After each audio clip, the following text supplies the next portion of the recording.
Welcome, everyone. Thanks for being a part of the Tucson Audubon virtual event today, Herps on Roads with Jim Rorabaugh. We're very excited to, we've got a cool snake that we're looking at right here on the dirt road. And, Jim is fantastic with herps. He's the senior author of a field guide to amphibians and reptiles of Sonora, Mexico, and as well as many other published works in herpetology. He's been around for a long time here in the Southeast Arizona area and Sonora, Mexico area, working on different herp projects and jaguar projects and all sorts of cool stuff. And we do have people here who are with us right now. So if you are here, just be sure to keep yourself on mute. That way it doesn't interrupt any of the presentation. Thank you for that. Otherwise, I will mute you myself and other things like that. I want to say that we're talking about herps today, but it does have to do with birds as well. Like as we involve ourselves in birds, we really involve ourselves with all of nature. So Tucson Audubon's mission, I always want to remind people, our mission is to inspire people to protect and enjoy birds. And part of that comes with protecting and being inspired by herps as well. So, so this is very important to us. And Jim, I'm going to turn it over to you. Thanks again for being here and for sharing with us today. All right. Thank you, Luke. In the spring vermilion flycatcher, I had an article that focused on night driving for herps. And so I was asked to put this together. And I have expanded it to include finding herps day or night on roads, and also I talk about some of the other things that we can find on roads. And by the way, herps doesn't have anything to do with herpes. It's short for herptiles or amphibians and reptiles. This is page 687 of the 2020 Snakes of Arizona book, which if you don't have it, it's really an amazing, masterful tome on the snakes of Arizona. It's got 830 pages for 59 species. I kind of wish we had something like that for birds, but anyway. Turn this off. Turn it off. Okay, because this is my internet. Anyway, so this figure shows snake localities from natural history museums for snakes that were collected from 1861 to 2020, and you can see that a lot of these localities are along roads. And you can see this is actually the old Highway 80 here that goes from Yuma to Phoenix, and I think you can follow it down this way. It becomes Highway 86 here, and then Highway 80 down to Douglas, and this is Highway 95, goes from Yuma to Quartzsite. Here's the road that goes down to Oregon Pipe Cactus National Monument, the road over to Sells. So anyway, so what this is showing us is that roads are good places to find snakes and actually other herps as well. And they also provide access. So herpetologists and other biologists would often drive along these roads and then collect nearby. And this really started early in the automobile era, in the 1920s, when the esteemed herpetologist Lawrence M. Klauber discovered the ease of collecting snakes along roads in Southern California. And he published that in this 1931 monograph, in the bulletin of the Zoological Society of San Diego. And not only were huge numbers of snakes found on roads, but a number of species that were thought to be quite rare that were underrepresented in collections, like the spotted leaf-nosed snakes and shovel-nosed snakes. Suddenly they were fairly easy to find on roads. And so we discovered that some of these species that we thought were rare are just secretive, and but they can be found pretty easily on roads. So automobiles that were relatively new in 1931 and the roads they traveled also provided easy and fast access to areas that were previously difficult to get to, again, increasing our ability to document and study reptiles, amphibians, and other plants and animals. But there's a downside too, or downsides, and Klauber discussed some of that in his monograph. So a lot of herps and other animals get squashed on roads, but roads also provide access for people into the habitats of these animals. And so this allows various insults to that habitat, and things like off-road vehicle activity, various kinds of development, shooting, increased wildfires, introduction of non-native species, et cetera, et cetera.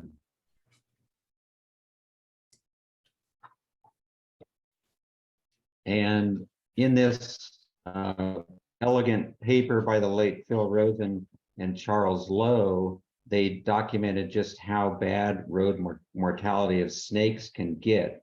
And they worked along Highway 85, which runs through Oregon Pipe Cactus National Monument. And during 1987 to 1991, they estimated that up to 4,000 snakes had been run over and killed on the road. So roads, busy roads, can create these dead zones that extend out from the road shoulders and into the habitat beyond. And in these dead zones, there may be a much reduced density of snakes and other animals. And as an example, rosy boas have been essentially eliminated from the Highway 85 corridor through the monument.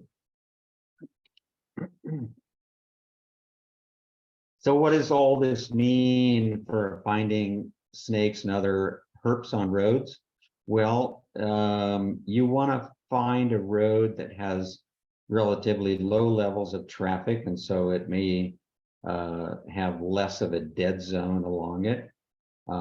Paved roads are better than dirt roads because the pavement can retain the heat, and so animals like ectotherms that are cold-blooded, or they will often get onto the pavement and they may stay there a while to warm up.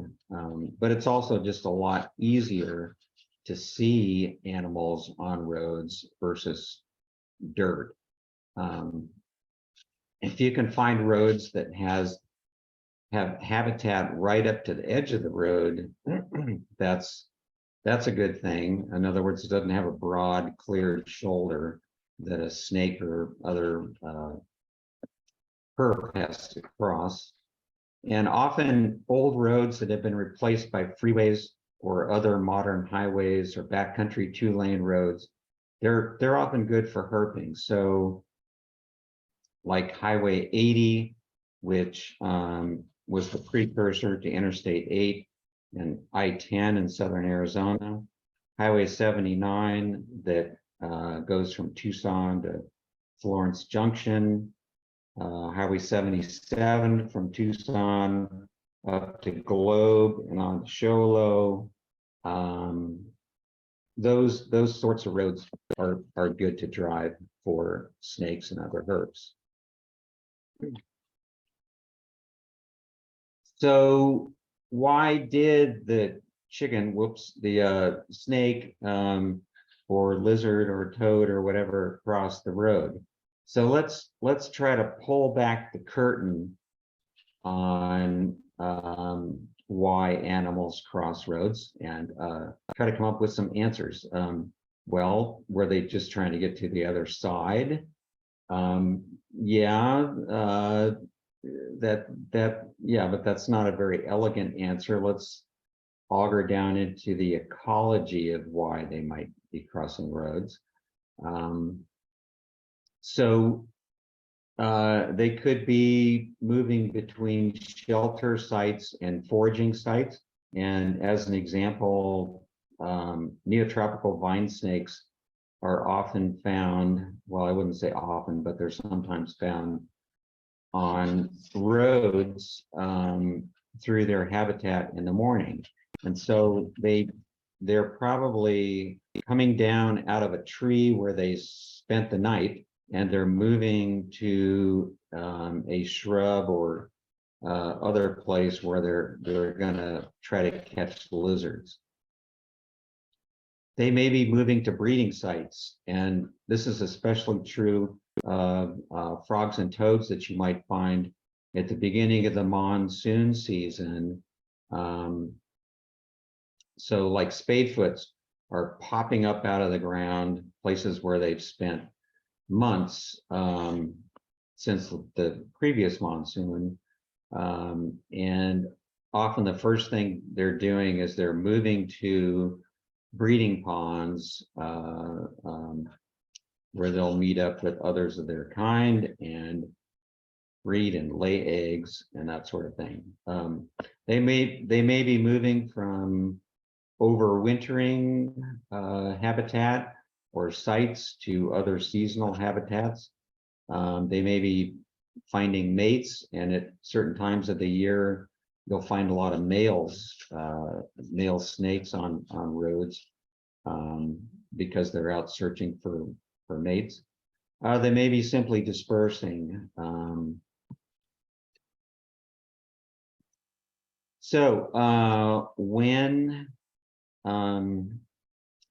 When is a good time to road cruise for herps?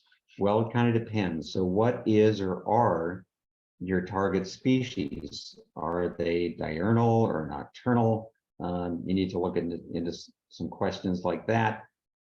Reptiles need warm conditions, usually like 70s and above, although most will seek shelter if surface temperatures exceed 100 degrees. Amphibians can be active at much cooler temperatures and prefer humid or wet conditions.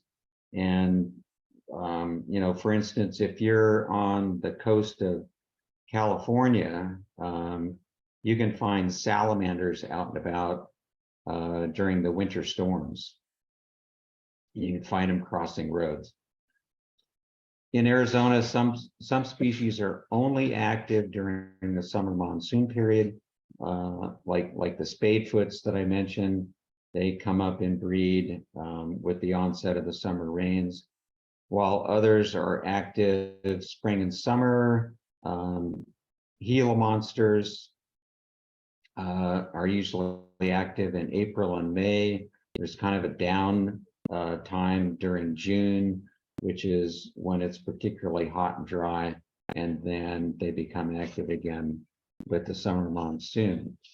And then still others are more likely to be found in the spring months. And throughout Arizona, very little snake activity occurs during December and January, although there are exceptions, and if you know where to look, you can find snakes during the cooler months. Some snakes are less active during full moons, like that big full moon we had the last couple of nights. Snakes don't generally like to be rained on, but they're often more active right after storms. Whereas amphibians really don't mind being rained on, and you might find more of them out during the storm than during a dry period. Here's a black-tailed rattlesnake on a dirt road. So what can you expect to find on roads and when? Almost any species of amphibian or reptile in habitats adjacent to the roads can be found when they are active. And you're most likely to find common species. Oh. Hello?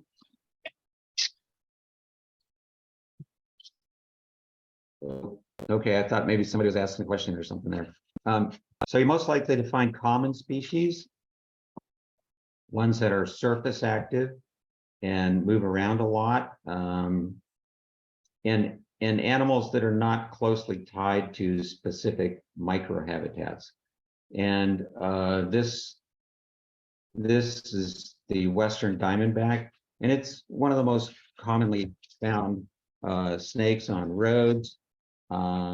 This is a coach whip, and it's a fast surface active snake that is often found on roads during the day. Gopher snakes, commonly found. Banded geckos. This lizard is commonly found on roads in the desert at night. And here's some Couch's spadefoots, common during the summer, Sonoran desert toad. I threw this salamander in here. This is a tiger salamander. I wouldn't say they're found frequently on roads, but you can find them crossing roads occasionally. And I apologize for this name heavy slide here, but I wanted to list and talk about the kinds of animals that you're likely to see on roads versus not likely. And so again, you know, snakes and lizards and amphibians that are relatively common and widespread, that are not habitat specialists, and that are active foragers are likely to be found on roads. And so here I've listed the larger rattlesnakes. Coach whips and whip snakes are diurnal, active foraging species that are often found on roads during the day. Same with the patch-nosed snake. Gopher snakes can be found day and night.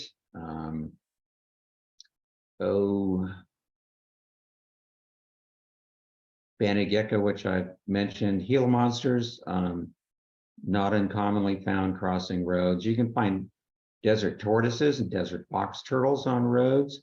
The box turtles are often very active right after the beginning of the summer monsoons. Unfortunately, a lot of them get squashed on roads. Spadefoots, true toads, Sonoran desert toad, even American bullfrogs move around quite a bit, although they're quite aquatic, but they can be found on roads. So so the ones that are not found on roads very often include habitat specialists, species that are kind of secretive, like black-headed snakes and hook-nosed snakes, these garter snakes and water snakes. They're habitat specialists, so they're found in aquatic sites And you might find them on roads that run adjacent to aquatic sites, but probably not. Then you got some habitat specialists here, these 3 rattlesnakes. Got a number of non-native species on this list that have limited distributions in Arizona. Not likely to find them. The night lizards, you're not going to find them on roads. Aquatic turtles, not likely to find them, but sometimes you do. Leopard frogs, which are highly aquatic. African clawed frog, it's only found at 1 golf course pond in Arizona. Barking frog, which is has a limited distribution, and you're probably not going to find them on roads either. So just like birds, we herpers, we appreciate lifers, and this is my friend Chastity, who's just found her lifer Big Bend patch-nosed snake on a road near Rorabaugh.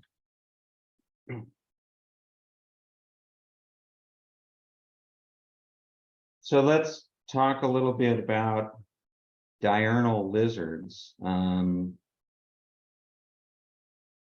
So any species of day-active lizard can be found on roads, although some, like alligator lizards and skinks, they're kind of secretive, and they're usually found underneath logs or rocks or boards or that kind of thing. So you're not likely to find them on roads, but you could. Surface actively foraging lizards like whiptails, of which there are 8 species in Arizona, zebra-tailed lizards, desert iguana, horned lizards, of which there are 7 species, and some of the spiny lizards, of which there are 8 species, and side-blotched lizards can be found on roads during the day. But many species, you may not actually find them on roads very often, but they're visible from roads on adjacent rocks or sandy substrates, trees, etc. And I've included pictures of some of those here, like chuckawallas. I think I've only seen a chuckawalla on a road once, but if you're driving through bouldery country, you might see these guys perched up on rocks. And the same with the Clark's spiny lizard. You can find them on rocks and trees. This one happens to have a hitchhiker on its back, a big lubber. Oh, some of these other lizards here, like this is a Yarrow's spiny lizard, which it occurs in the Sky Islands. And again, I don't know if I've ever seen one on a road, but you see them on rocks nearby, and same with the collared lizards.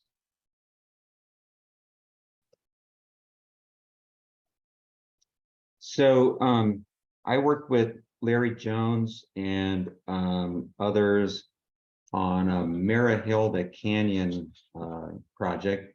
Marahilda Canyon is in the Pinaleños in the Pinaleño Mountains, and we did a lizard monitoring project in which we drove the Marahilda Canyon dirt road very slowly, like 2 to 3 miles an hour, and we counted every lizard we could see, whether it was on or off the road, and we published the results of this in Herpetological Conservation and Biology last year. And we found that road cruising is an underutilized method for monitoring surface active diurnal lizards. Lizards are more prone to run from people on foot than vehicles, making identification easier from a vehicle. And all the expected species in Marihelda Canyon, except for the Madrean alligator lizard, which is a secretive species, usually find them underneath logs and stuff. All of the other species were observed during the vehicle surveys. So we concluded that what we call low-speed road cruising is a good tool in association with targeted searches for specific species for inventorying lizard species richness in an area. And what about amphibians? So most amphibians are more active at night, and some are found on roads after dark, particularly the spadefoots, of which there are 4 species in Arizona. True toads, which are the anaxarus, which are things like Great Plains toads and Woodhouse's toads, red spotted toads, and Sonoran desert toads, which is in the genus Incilius.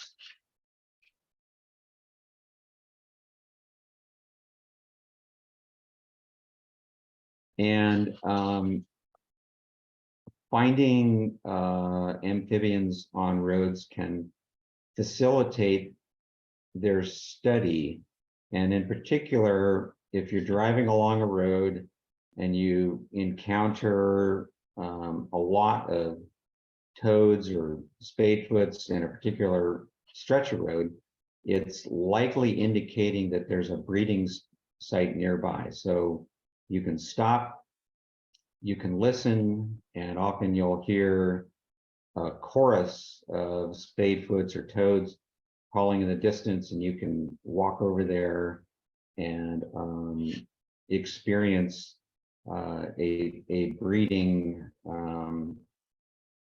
congregation of spadefoots or toads, which is a really interesting thing to see, and it's a good way to study their reproductive behavior.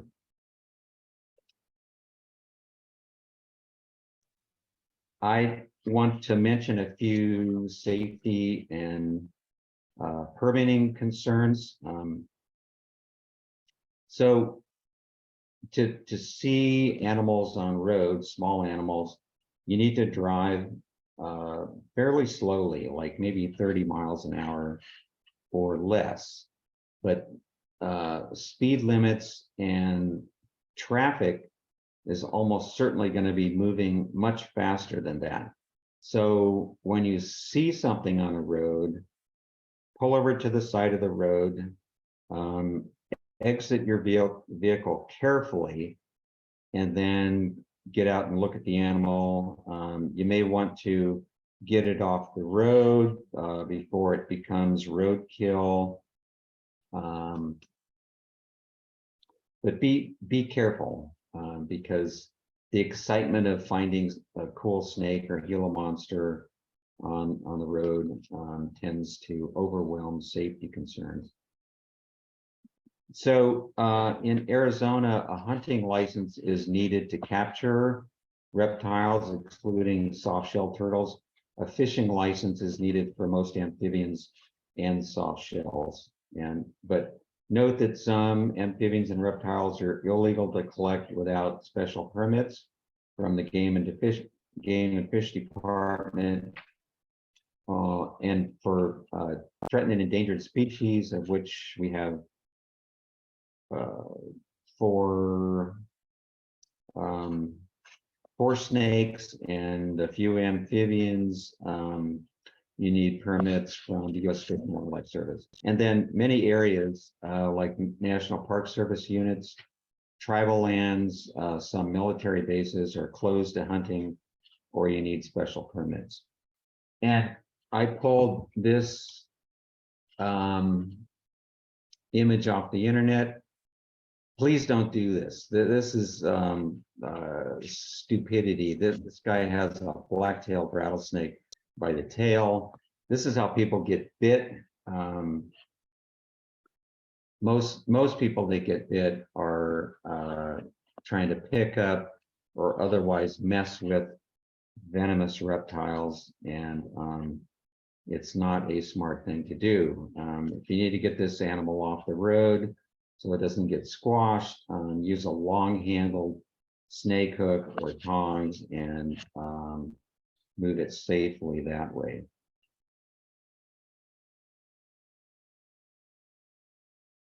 So what else are you likely to see on roads? Well, you can see cool invertebrates, mammals, even birds. The invertebrates that you're likely to see are going to be larger ones, like this vinegaroon here. Tarantulas are common on roads during the monsoon, and these are typically males out looking for mates. Big scorpions, like this giant hairy scorpion, can be seen on roads. You might even see smaller scorpions. There are various mammals you can see, like lions and tigers and bears, oh my, except, well, okay, not tigers in Arizona, but coyotes, gray foxes, skunks, javelina, you know, and so I've seen 5 mountain lions in the wild in Arizona, and 2 of them have been crossing roads. And here's even a black bear ambling along the road in Madera Canyon. Oh, and then you've got to watch out for those pesky flying monkeys, but have no fear, just lock the doors and roll up the windows and put the pedal to the metal. You'll be just fine. But if you happen to have a little dog with you, never ever let it out of the car. Okay, so what about birds? Well, night jars, you know, things like porwheels and nighthawks, they like to perch on roads at night. And so you can come around a corner and wow, you know, there's a common porwheel or a buff-collared nightjar or a nighthawk sitting in the road. And this is often a good opportunity to get a good look at these birds with binoculars, or maybe if you're lucky, you can get a picture of them. And then a few years ago, I was participating in a bio-blitz in the Chiricahuas when I came around a corner at night on Cave Creek, and there were 3 people from Tucson Audubon, including Jenny McFarland, looking at something up in a tree. So I pulled over and stopped, and they were looking at this Mexican spotted owl that perched very well for a photograph. And of course, a lot of birds are seen from vehicles during the day. And I took all of these pictures, well, okay, minus the chicken picture, during the day from my car. And if your mobility challenged vehicles are a really nifty way to get you out and about and to see birds, and you're not going to see all of the cool birds from a car, but you can see a lot of them.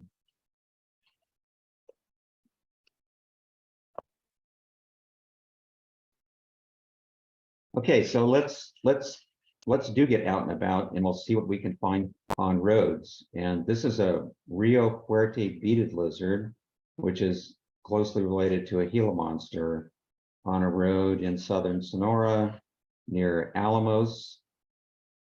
And the hands are not trying to conjure another beaded lizard. That's my friend Rob taking a picture with his phone.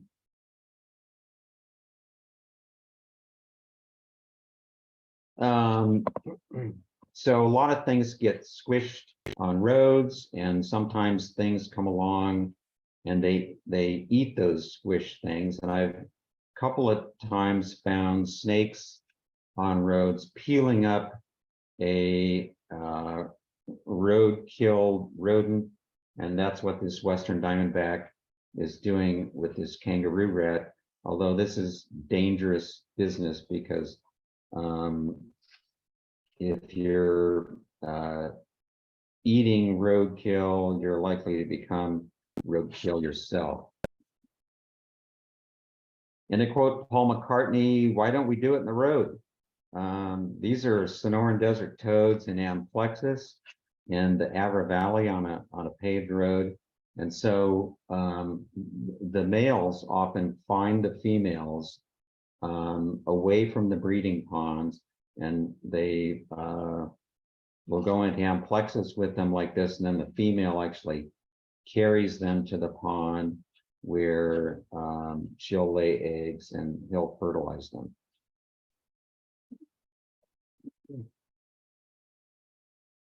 This is on a dirt road in the Pinal Mountains, and I actually heard this Arizona black rattler before I saw it from my vehicle.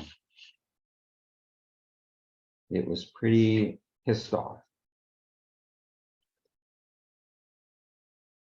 So the Arizona ridge-nosed rattlesnake was on the list of herps that are not likely to be found on roads because they're usually up in Mesa canyons in the Sky Islands that don't have roads through them, but there's always the exception to the rule, and this is a ridge-nosed rattlesnake that we found on the Forest Road 61 on the west side of the Huachucas.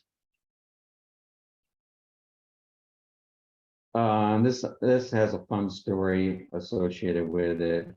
So I was in Costa Rica at Guanacaste National Park with a small group of friends.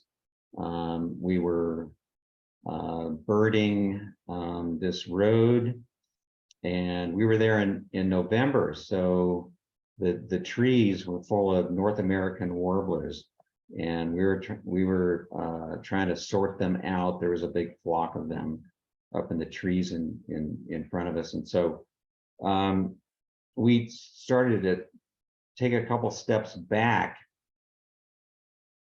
so we could get a better look at the birds high up in the trees. And I just happened to look back, and there was this ginormous rattlesnake right behind us, this Central American rattlesnake. This is the biggest rattlesnake I've ever seen. It was about 6 feet long. And so I said, "Everybody stop right where you were." But anyway, just another interesting snake on road story.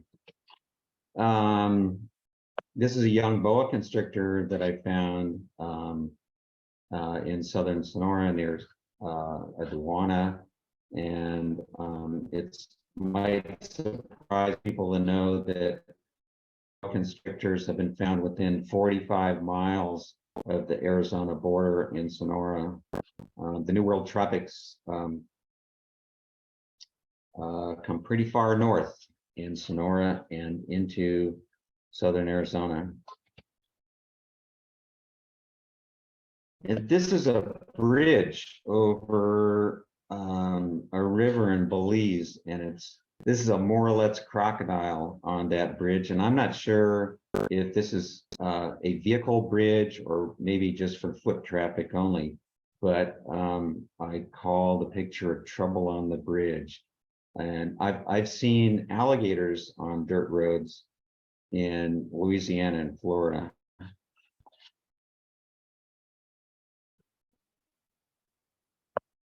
And over the years, I've had a number of nights out looking for snakes where I found 15 to 20 snakes, and sometimes dozens of banded geckos. But my personal best was 34 snakes, and it was on a road from Big Bear Lake in Southern California down Highway 18 to Barstow in the Mojave Desert, and then back again.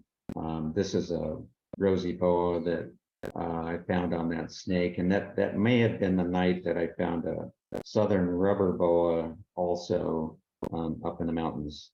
It's not too common that you find both of those boas on the same night.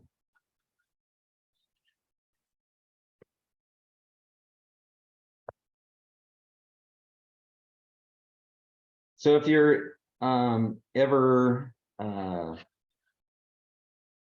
lost along one of those lonely back roads or byways, stay calm, pull over to the side of the road, close your eyes, and click your heels together 3 times. Or better yet, use Google Maps on your phone and it'll take you right home. This is a red-eyed tree frog from the road in the canal zone of Panama. So are there any questions? There are. Yeah, Jim, thank you so much. Yeah, we got some questions that came through in the chat, but some other people Okay. might have some questions that they want to ask verbally.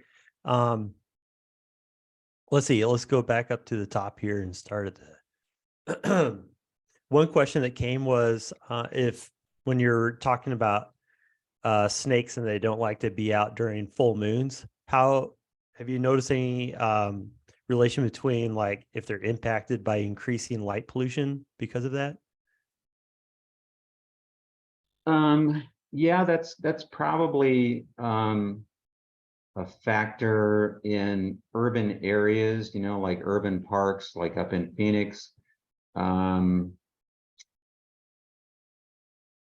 And there may be some studies on that, although I'm not aware of any for Arizona. But yeah, that's probably a factor. And then Mike Unger, he asks, how do you see the amphibians at night? Do you like to use a flashlight, spotlight? Like what is your best way to find those on the road? Oh, you see them in your headlights. You know, you can see relatively small amphibians like red spotted toads, and sometimes they're moving. Now, if you get really small amphibians like narrow-mouthed toads, you may not see those, or metamorph spadefoots. You know, they're hard to see, but on pavement, you can see some pretty small things. Yeah, most definitely. Roberta had a question about spadefoots. He's wondering how long can spadefoots live underground without surfacing, like in bad monsoon years? Can they stay underground for quite a while? And I guess a little background with that, she asked the question because she used to hear them in a reservoir next to her house, but the reservoir only fills with water after heavy rainstorms. And recently, the arroyo is now so overgrown with vegetation that blocks the water to the reservoir, and she hasn't heard him for about 3 to 4 years.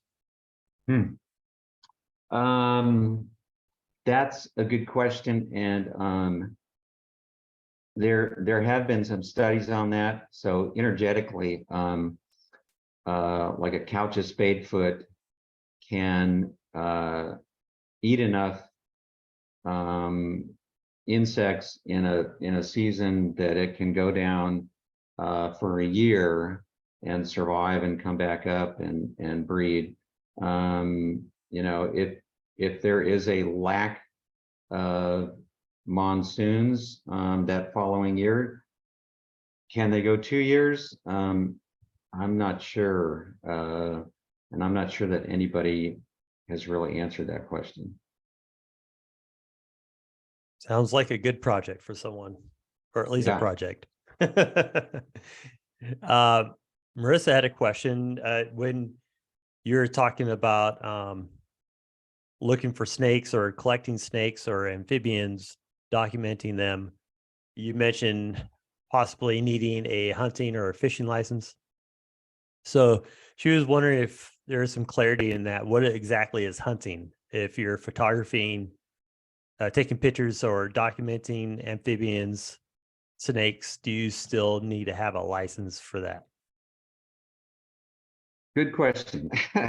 And you know, I think it depends on the game and fish officer that happens to find you, if that happens, and if you know, if you've actually captured something and you have it in your hands, then technically you need a license. You know, if you're just moving something out of harm's way, I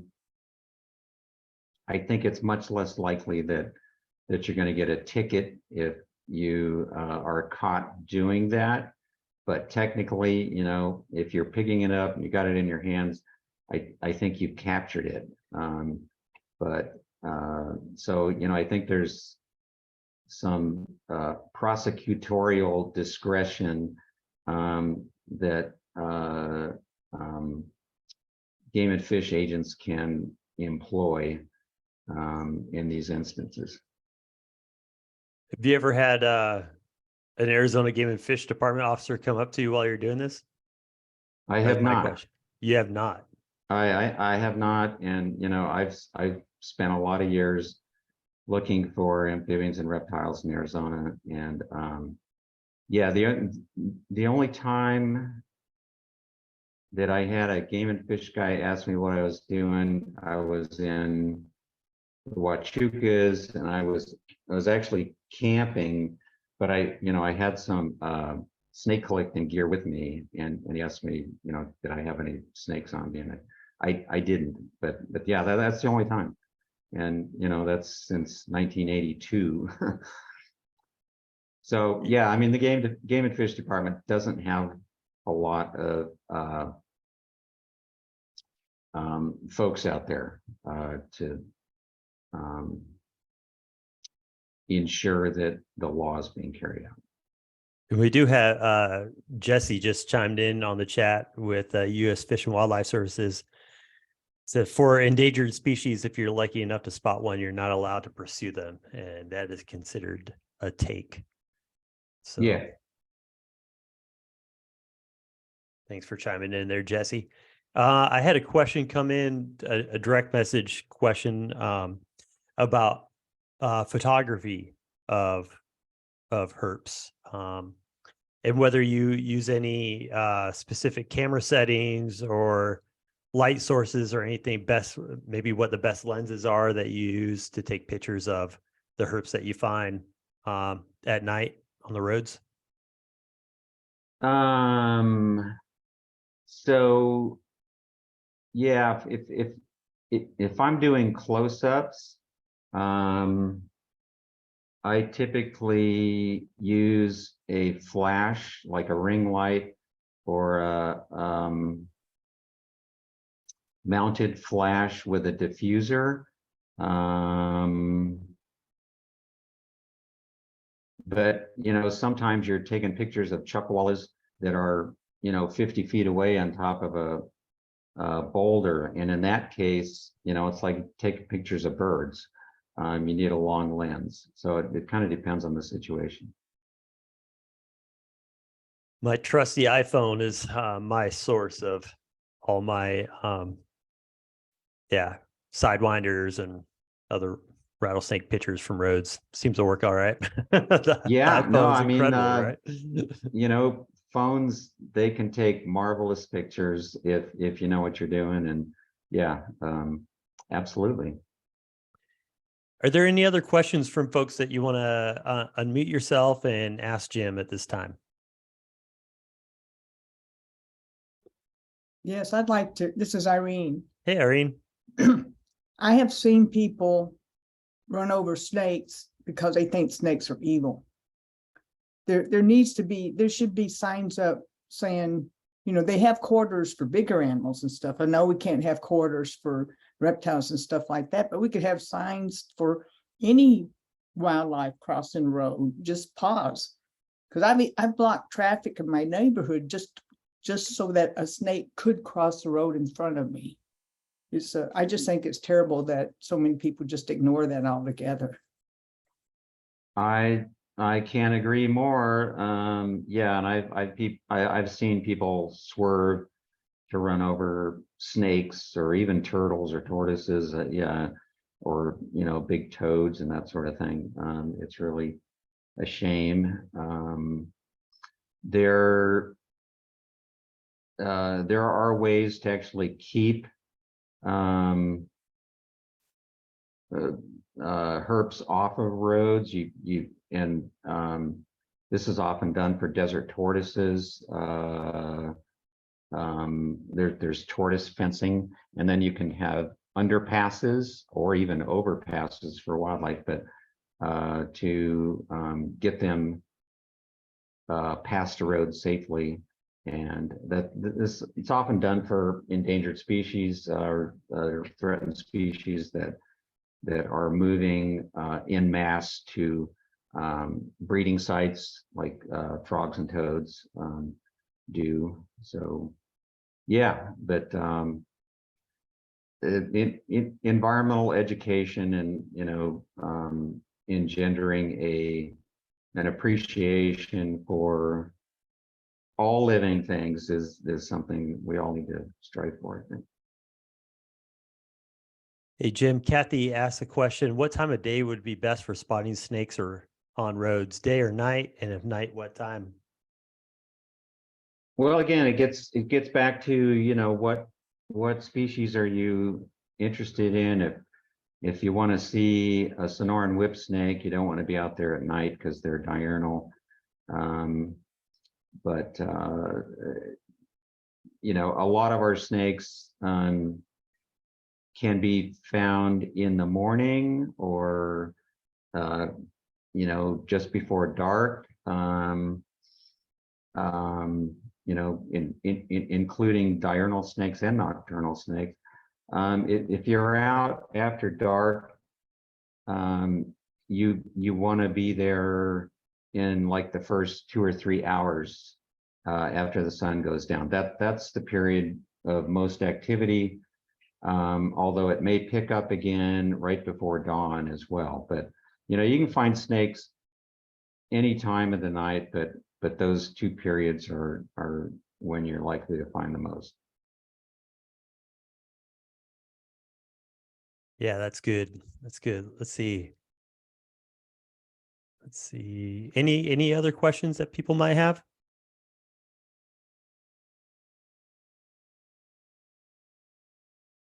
All right. I think that might be it. Oh, Kathy just unmuted. Kathy, you got a question? Yes. Are there any particular roads, near Tucson that you might, for an amateur just starting out, that you might recommend? I mean, That's you a said good less question. travel, but yeah, just for the beginner that just wants to go out some evening, and drive, just within an hour or so of Tucson. Are there any less traveled roads? Yeah. So I mentioned, a few like Highway 79. Okay. You could go. The road that goes out to Cienega Creek and crosses, Cienega Creek a couple times. I'm not sure what that's called. But that doesn't have a lot of traffic on it and goes through some nice habitat. For a dirt road, Rennington Pass, all the dirt roads are likely to have less traffic on them. So less roadkill, but it's harder to see things on dirt roads. Okay.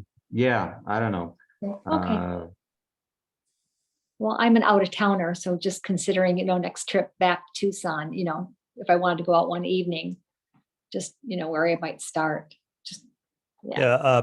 Bob Ornstein is on the call too. I know he loves to go and look for herps and stuff. He says the Highway 286 is pretty good. Okay. Thank you. 286. And then I like to go up by Ironwood Tree Monument, especially like up there for sidewinders. There's you can connect with me, Kathy. I can tell you like where Okay. I go for that. Okay, thank you. And then I like walking Sabino Canyon, Yeah, the road yeah. that goes up to the top, especially Oh. like anytime between like, from my experience, like mid-April through like parts of August can be pretty good at different times. Walking up that, and you're not driving, but you're walking up the Sabino Road, and coral snakes and tiger rattlesnakes, and of course Western diamondback and other stuff. I've had variable sand snake on that road too. Okay, thank you. Yeah. Thanks.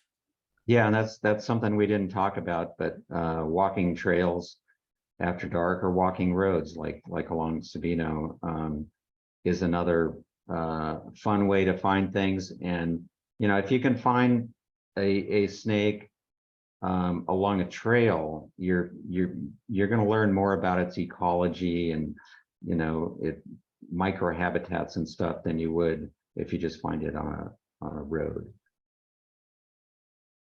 One last question. It just came in through a direct message to me, but Gila monsters are on a lot of people's bucket lists. So the specific question is any chance near Kit Observatory, but what's your best advice for someone who wants to see a Gila monster, Jim? So Kitt Peak, the road up to Kitt Peak. Yeah, I mean, I don't drive that road very often, so I don't know, but I would imagine that it's probably good for Gila monsters. I think it's closed at night, isn't it? I don't remember, but a lot of people see their first Gila monster in Sabino Canyon. Just walking that road or walking the trails. You kind of have to get lucky to see them when they're active. They spend I can't remember, it's like 96% of their life underground. But yeah, April and May, and then during the monsoon, July, August, September are the best times for Gila monsters. It's just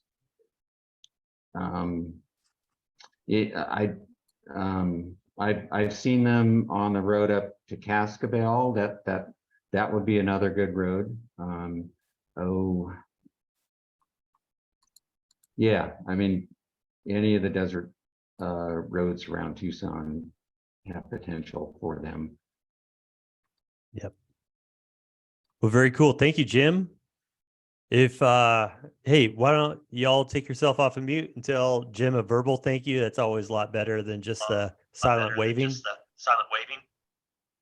Thank you, Jim. Thank you. Thanks, Jim. Hey, great, Thank you. thanks. Thanks. Always my favorite part of a virtual event. Yeah.